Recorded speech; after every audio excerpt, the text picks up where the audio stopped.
Welcome to hello Mumbai news dot com. दोस्तों, मैं हूं आपका अपना होस्ट अलीम शेख।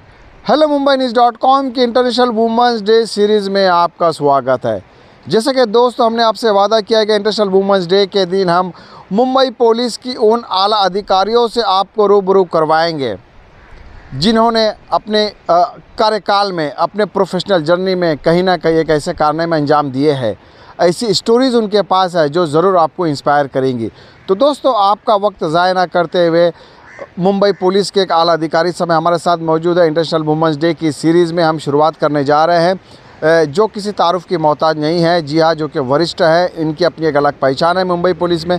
जी हाँ, हम बात कर रहे हैं ACP रेहाना शेख की। रेहाना जी एक ग्राउंड लेवल के एक आला अधिकारी है जो कि अभी ACP की पोस्ट पे तैनात है Raj Bhavan governor, Maharashtra governor house पर। तो दोस्तों, आइए जानते हैं उनकी कहानी, उन्हीं की ज़ुबानी कि वो पुलिस डिपार्टमेंट आखिर उन्होंने चुना की और उनकी सक्सेस स्टोरी क्या है, ख़ास तौर पे इस इंटरनेशनल वुमेंस डे पे। रेहाना जी, हेलो मुंबई न्यूज़.com में आपका खैर मकदम है। Welcome to hello Mumbai news dot com. Hello Mumbai, मैं ACP रेहाना शेख, राजभवन पे मेरी पोस्टिंग है और आज हेलो मुंबई में मेरा इंटरव्यू महिला दिन के लिए हो रहा है। उसके लिए मैं सर्वप्रथम धन्यवाद करूंगी उनका। और मैं मेरी ज़िंदगी कैसे शुरू हुई इसके बारे में थोड़ा सा बताऊंगी। मेरी 1989 की बैच है और उसमें मैं MPC थ्रू डायरेक्ट भर्ती हुई PSI करके। आज मेरी 34 साल नौकरी कंप्लीट हुई है। उस दरमियान मैंने मुंबई, शोलापुर, कोल्हापुर और पुणे रूरल, पूना सिटी, फिर वापस बॉम्बे, ऐसा मेरा जर्नी रहा। उसमें मुझे बहुत सारे एक्सपीरियंस आया है। मैं अभी वो बताऊंगी। मैं पहले बॉम्बे में थी तो पहले जो है लेडीज़ को पुलिस स्टेशन में पोस्टिंग नहीं मिलती थी, उनको अभी एयरपोर्ट में हम लोग को फर्स्ट पोस्टिंग मिली 90 से 93 तक। और मुझे अभिमान है कि मैं मुंबई पुलिस में जो फर्स्ट पुलिस स्टेशन जिसको दिया गया तो वो हमारी बैच को ही दिया गया। तो हम सब लेडीज़ जो है हमारे बैच के, उन्होंने पहले पुलिस स्टेशन में काम किया और मुझे पहला नागपड़ा पुलिस स्टेशन मिला था। उसमें मैंने 93 से 97 तक जर्नी की। काफ़ी उतार चढ़ाव देखे उस पुलिस स्टेशन में मैंने।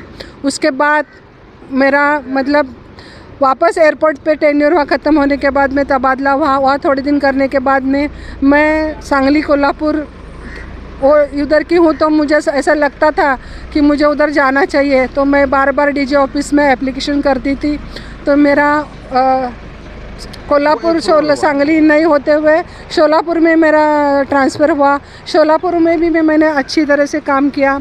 वहाँ पे मैं ऑन दैट टाइम शोलापुर में भी पुलिस स्टेशन में पोस्टिंग नहीं देते थे। महिला समस्या निवारण केंद्र जो है उसमें लेडीज़ की पोस्टिंग पर्टिकुलर PSI की थी। तो मुझे भी उधर ही पोस्टिंग मिला। तो मैंने तकरीबन 3 से 3.5 हज़ार हस्बैंड एंड वाइफ के जो झगड़े हैं उसको महिला समस्या निवारण केंद्र में मैंने सॉल्यूशन किया। मगर उसके बाद में अमर जावेद साहब वहाँ CP आए। वो बोले, अरे ये तो बहुत अच्छा काम करने वाली लेडी है, इसको तो चौकी में काम करने मौका देना चाहिए। तो उन्होंने मुझे सदर बाज़ार पुलिस स्टेशन में पोस्टिंग दी। एक मैं आपको रोकना चाहूँगा। रेहाना जी, पहला सवाल ये है कि why you join police force? आपने ये पुलिस फोर्स प्रोफेशन ही क्यों चुना, दर्शकों को बताइए। हाँ, तो मैं एक्चुअली वॉलीबॉल नेशनल प्लेयर थी और बार बार मेरा बचपन से ऐसा ये था कि मैं कुछ तो भी जॉब करूँगी मगर अच्छा जॉब करूँगी। तो मेरे सांगली में एक गोपी जागीरदार करके वो कबड्डी प्लेयर थी, मैं वॉलीबॉल नेशनल प्लेयर थी। तो वो पहले बैच में PSI बन चुकी थी। तो मेरे जो कोच थे एक जादव सर के करके, उन्होंने बोला कि रेहाना मुझे क्लार्क करके bank of Baroda, nationalise bank और रेलवे इसमें भी अपॉइंटमेंट मिली थी। मैं अच्छी नामचीन प्लेयर थी ऑन दैट टाइम, स्मैशर करके वॉलीबॉल खेलती थी मैं। बट फिर मैंने सोचा कि क्लर्क करके ड्यूटी करने से अच्छा पुलिस ऑफिसर बनना चाहिए। और ऑन दैट टाइम उड़ान सीरियल चलती थी टीवी पे, और वो उड़ान सीरियल देख के बार बार ऐसा लगता था कि हमको भी ऐसा बनना चाहिए, हमने भी समाज के प्रति कुछ काम करना चाहिए, ये सब मुझे बार बार लगता था। इसलिए मैं उड़ान देख के, और वो मेरी एक बैच में मेरे बैच के पहली जो गोपी जागीरदार करके है, उससे वो भी PSI बनी, ऑफिसर बनी, उनसे इंस्पिरेशन लेके मैं मतलब PSI बनी। बिल्कुल उनसे इंस्पिरेशन आपने ली। Rehana ji, being a female police officer in initial stage आपके करियर में किस तरह के चैलेंजेस, डिफ़िकल्टीज़ आपने फेस किए? अभी मैं जब PSI बनी 1989, मैं सांगली गांव की रहने वाली हूँ, और बहुत ही मतलब मेरे आज एक फ्रेंड भी है यहाँ आई हुई है, बट वो और मैं हम दोनों एक कॉलेज में थे, वो कबड्डी प्लेयर थी। बट मैं मुस्लिम फैमिली बैकग्राउंड से रहते हुए लोगों का बहुत विरोध रहता था, तो मैं खेलने भी जाती थी, कॉलेज को भी जाती थी, तो मेरा जो बैग बिग है किसी जगह छुपा के रखती थी, और बाद में मैं कॉलेज में जाती थी, मेरे फ्रेंड्स कॉलेज में लेकर आते थे। मेरा ट्रैक सूट भी मेरे को किसी और के घर पे रखना पड़ता था। इतना मतलब लोगों का में उतना ये नहीं था, फॉरवर्ड नहीं थे लोग, और हमारे बाकी सब लोग मूर्खे में घूमते थे। मगर मुझे ऐसा लगता था कि नहीं, मेरा बचपन से मतलब अगर मैं कॉलेज में वगैरह जाऊँ, किसी लड़के ने छेड़ा तो उसको मैं बराबर मारती थी। और कभी दारू पी के कोई आदमी लड़की की छेड़छाड़ करे दिखे तो मैं उसको लात मार के गिराती थी। मतलब ऐसा बचपन से वो बोलते थे ना, मराठी में म्हण है, मुलाचे पाय पाळण्यात दिसतात, वो टाइप मेरा नेचर था, और बचपन से मैं डैशिंग थी। और इसीलिए मतलब कुछ चैलेंजेस ज़्यादा आपको फेस करने नहीं चैलेंजेस फेस करे। मेरे डैडी को बोले कि देख तेरी बेटी क्या पुलिस बनी, तेरी बेटी क्या खेलते घूमती है, शादी करके दे उसकी, ऐसा बोलते थे। मगर मेरे बाबा एक्स मिलिट्री मैन थे, they supported lot of me, उसके वजह से, और उन्होंने मुझे बहुत एनकरेज किया। और समाज का विरोध जुगारते हुए उन्होंने मुझे पहले मुझे बोला उन्होंने कि नहीं पुलिस डिपार्टमेंट अच्छा नहीं है, बट उन्होंने काफ़ी सपोर्ट किया और मैं पुलिस डिपार्टमेंट में आ गई। जी, आ गए आप, और 34 साल का सफ़र आपने तय किया है। 34 साल आपने अपने जीवन के ज़िंदगी के डिपार्टमेंट को दिया है। रेहाना जी, हमारे दर्शकों को ये भी बताइए, डेफिनेटली आपकी सक्सेस स्टोरी हमें इंस्पायर कर रही है। कुछ ऐसे कारनामे, जैसे डिपार्टमेंट का काम होता है अपराधियों को पकड़ना, उन्हें सज़ा देना, अपराध कम करना समाज में, तो बीइंग अ महिला पुलिस अधिकारी, ऐसे कोई रिमार्केबल केसेस डिटेक्शन आपने आपके करियर में किए, 3 से 5 ऐसे कुछ बताइए आप। बहुत सारे केसेस मेरे 34 साल के सर्विस में मैंने बहुत ही अप्रिशिएबल किए हैं, मुझे रिवॉर्ड भी मिले कुछ। बट पुलिस डिपार्टमेंट में ऐसा होता है कि पनिशमेंट आएंगे तो फ़ौरन उसकी सर्विस शीट में नोन करी जाती है, मगर रिवॉर्डों की नहीं जाती। बट उसको नहीं ये करते हुए भी मैंने अपना काम जारी रखा था।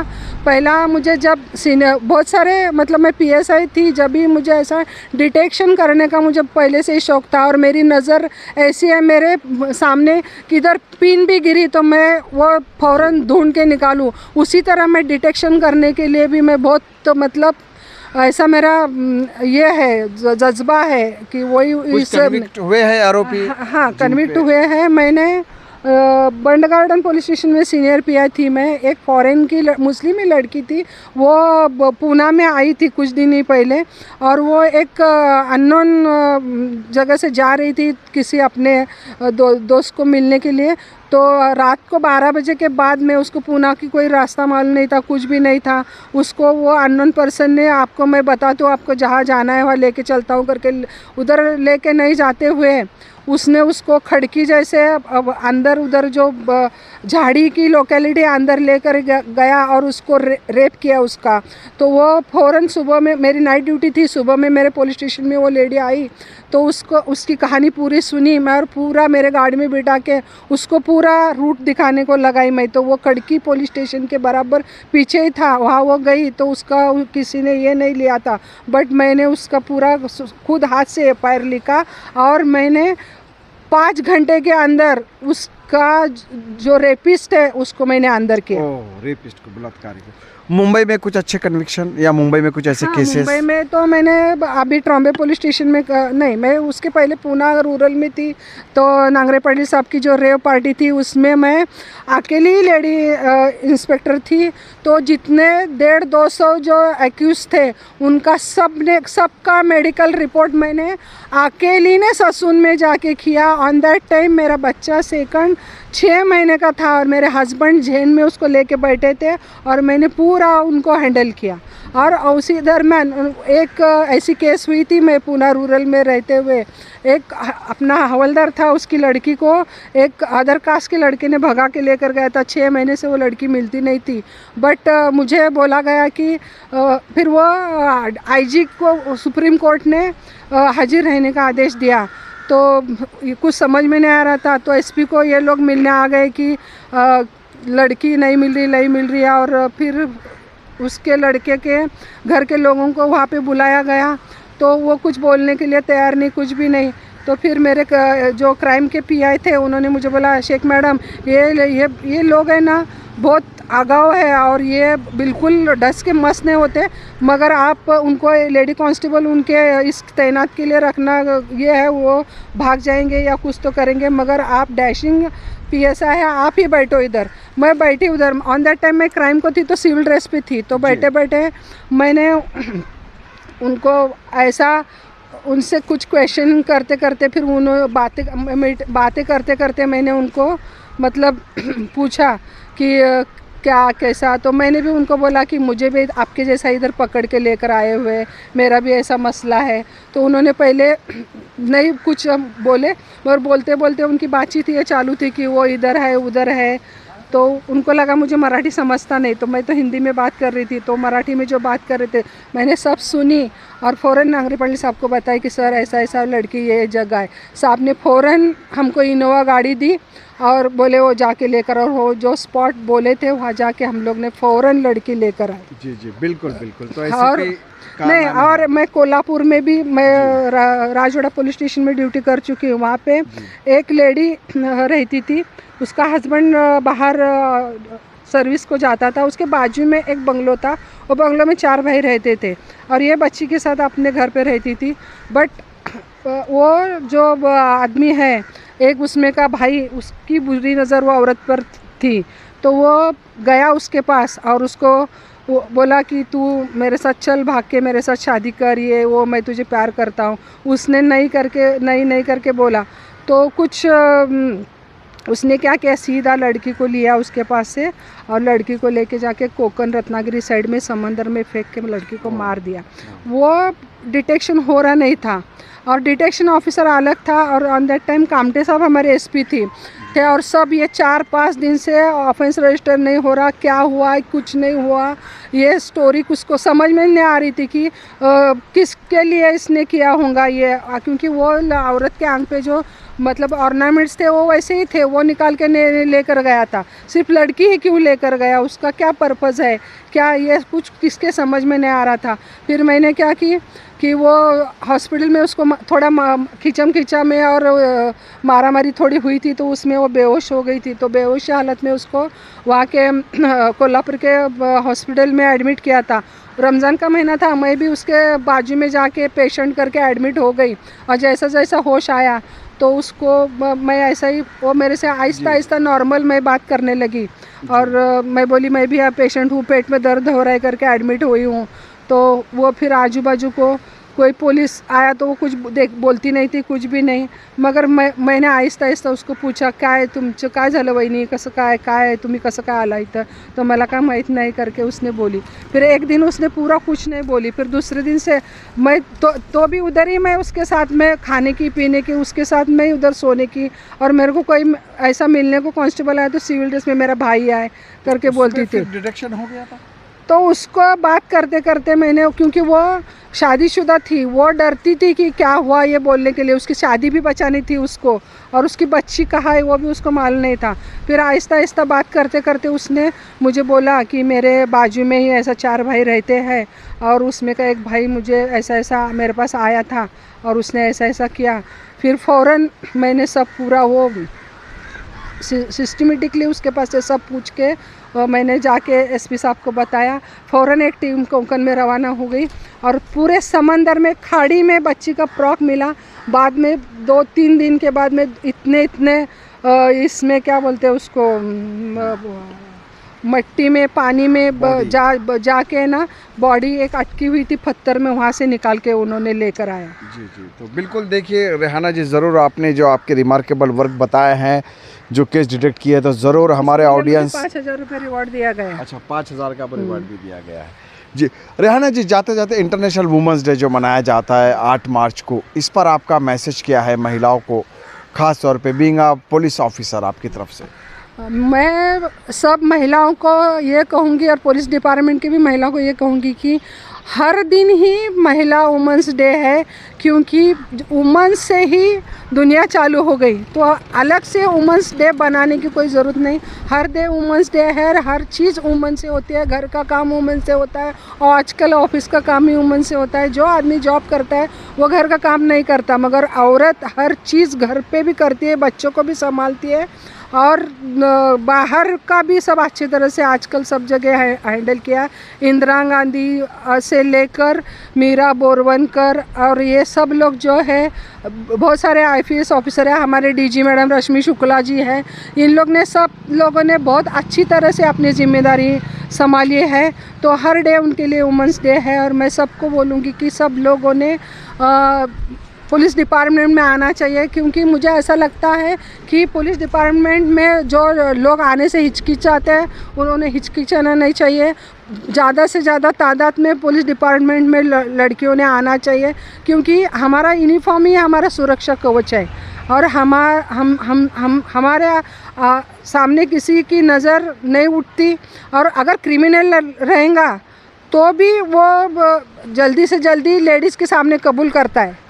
कोई बात ऐसा मैंने देखा है, बहुत सारे केसेस मैंने बहुत अच्छी तरह से। बिल्कुल, आपने बहुत अच्छी अपील की है। तो दोस्तों, ये रेहाना जी को आपने सुना है, वुमेंस डे पे इन्होंने बधाई दी है, ख़ास तौर पे महिलाओं से अपील की है कि मुंबई पुलिस हो या पुलिस में वो आना चाहिए। पुलिस डिपार्टमेंट बहुत अच्छा है, वही उनका एक सुरक्षा कवच है।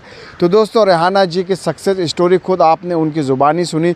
उन्होंने कुछ ऐसी घटनाएं, केसेस पर भी रोशनी डाली है, जब वो कोल्हापुर में थे, पुणे में थे, किस तरह का कार्यकाल उनका रहा है। तो दोस्तों, हमें उम्मीद है कि रेहाना जी की ये स्टोरी ज़रूर आपको इंस्पायर करेंगी, और कहीं ना कहीं हमें लग रहा है कि इंटरनेशनल वुमेंस डे पे ये इनकी सक्सेस स्टोरी से प्रभावित हो के आप भी हो सकता है कि पुलिस में जाने का मन बना लेंगे और पुलिस भर्ती में जाएंगे, और कहना कि आपके भी मन में आएगा कि क्यों ना आप भी पुलिस में जाए और देश की सुरक्षा करें। तो दोस्तों, सक्सेस स्टोरी में अभी के लिए इतना ही। मुंबई और आसपास की अन्य खबरों के लिए आप लॉगिन कीजिए www.hellomumbai.news.com। Thank you.